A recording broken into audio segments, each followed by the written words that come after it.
Antoine Glaser, bonjour. Bonjour.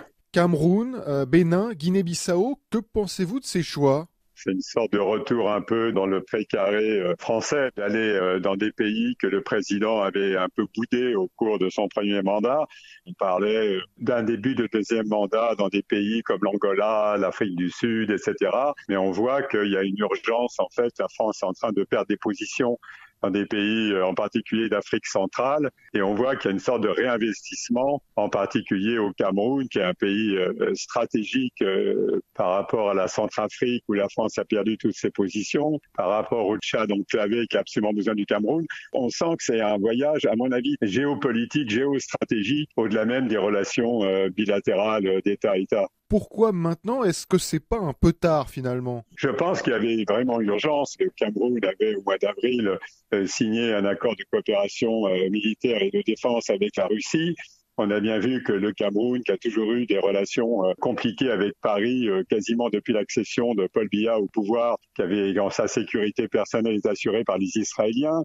Dans la zone anglophone, vous avez beaucoup, on en parle peu, mais de SAS britanniques. Et on a l'impression que la France n'a pas vu cette Afrique centrale se mondialiser. Le Cameroun et la Russie ont signé un nouvel accord de défense en avril. Est-ce que aller à Yaoundé, c'est la France qui rappelle sa présence et qui tente d'enrayer la progression russe?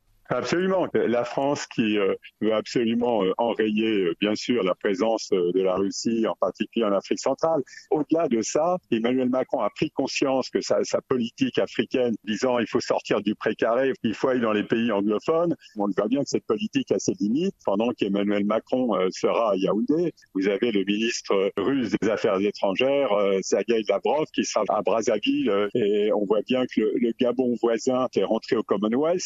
Je pense qu'il y a un réengagement français dans le précaré. Paul Biya a presque 90 ans, au pouvoir depuis presque 40 ans. Vous pensez que la perspective d'une succession à la tête du pays, ça inquiète Paris? Bien sûr, mais en même temps, au niveau de la réelle politique, Emmanuel Macron a mis de l'eau dans son vin. On voit bien qu'il ne se prononce de moins en moins sur les autocrates africains. Je pense qu'il va être très prudent sur ces affaires-là. Il ne faut pas se leurrer, il arrive profil bas au Cameroun, parce que au cours de son premier mandat, il a pris à rebrousse-poil tous ces chefs d'État de l'Afrique centrale. Je crains même, en tant que citoyen français, ça soit beaucoup plus la prime à la stabilité que la prime à la démocratie dans tous ces pays. La France a restitué en novembre 26 œuvres des trésors royaux d'Abomey, pillés au 19e siècle. Le Bénin, vous pensez qu'il pourrait profiter de la visite pour réclamer la restitution d'autres œuvres? C'est une affaire vraiment franco-française à partir du moment où Emmanuel Macron n'arrive pas à passer une loi cadre qui concerne l'ensemble des restitutions des œuvres. Pour chaque œuvre, il faut passer une nouvelle loi. Et c'est vrai que ça reste extrêmement compliqué. Mais bien évidemment, je pense que le président béninois va en profiter pour appuyer là où ça fait mal, en disant, bon, c'est vous qui choisissez les œuvres, vous rendez un sabre au Sénégal, vous nous rendez quelques œuvres comme ça au Bénin.